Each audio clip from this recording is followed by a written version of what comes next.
waan ku salaamay saaxiib. haddii aad weydiiso dhirbaaxadu markan maxay aadka ugu xanuunka kulayd dhirbaaxooyinkii aan uga bartay in adduunyadu ay ila dhacdo, waxa aan kuugu jawaabayaa laga yaabaa sidaas oo dhan waxa kuu xanuujiyey inaanay ahayn dhirbaaxada ee ay tahay gacanta ku dhirbaaxday. way ku adkaataa qofka inuu aqbalo inay dhirbaaxdo gacantii uu weligii soo dhunkanayay, ama waxaa laga yaabaa inay tahay xilliga ay dhirbaaxadaas kugu soo aaday. mararka qaar qofka waxaa mara duufaan aan ciddi uska gadliicinin, mararka qaarna neecawda ayaa laga daa, ama waxaa laga yaabaa inay tahay murugooyinka oo kaa tanbatay saaxiib. marka uu qofku murugoodo, murugooyinkiisii hore ee uu nanabayay ayaa ku soo wada kaca oo waxaabad moodaa inaanay murugadaasoo quri ku filayn. dhaawacba dhaawac u dhigma ayuu u baaqaa saaxiib. niyadjabkuna waxa uu soo jiitaa niyadjabyo lamid ah. sidaas awgeed maanad wajihin hal niyadjab uun ee hungooyinkii nolosha oo dhan ayaad wajahday, maanad ogeyn saaxiib. ama laga yaabaa inay tahay qurbaha iyo taldabyada saaxiib. waxa ugu badan ee qofka wiiqa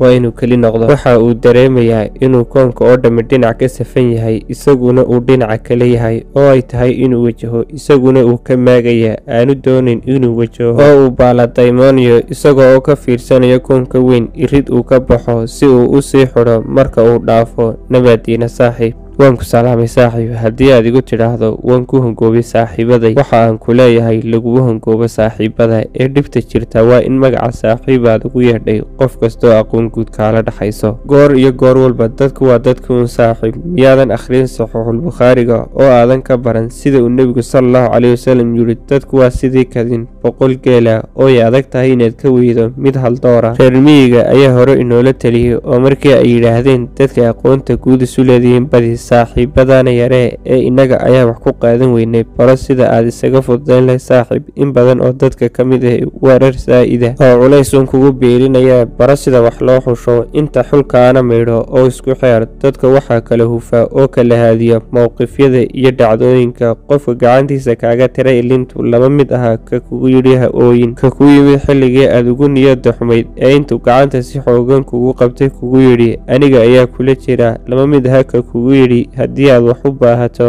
aniga ii sheeg. qofka marka uu xaalkaaga ku weydiiyo eed u sheegto inaad fiican tahay, ka fahma dhawaqa codkaaga iyo murugta indhahaaga inaanad fiicnayn. lama mid aha qofka kaa rumaysta ee u maleeya inaad fiican tahay. nabaadiina saaxiib.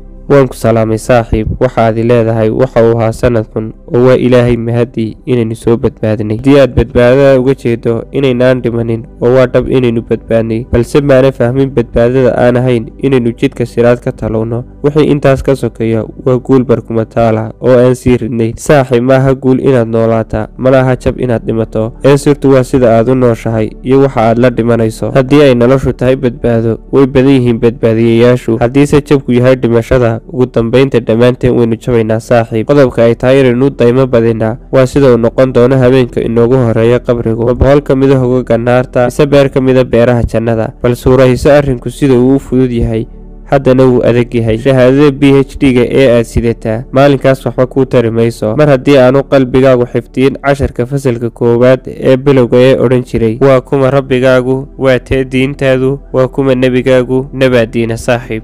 waa baalal ka mid a baalasha qiimaha badan ee ku xusan dhiganaha waan ku salaamay saaxiib. intan muuqaalka xiga ku kulmano, sidaa iyo ammaano allah.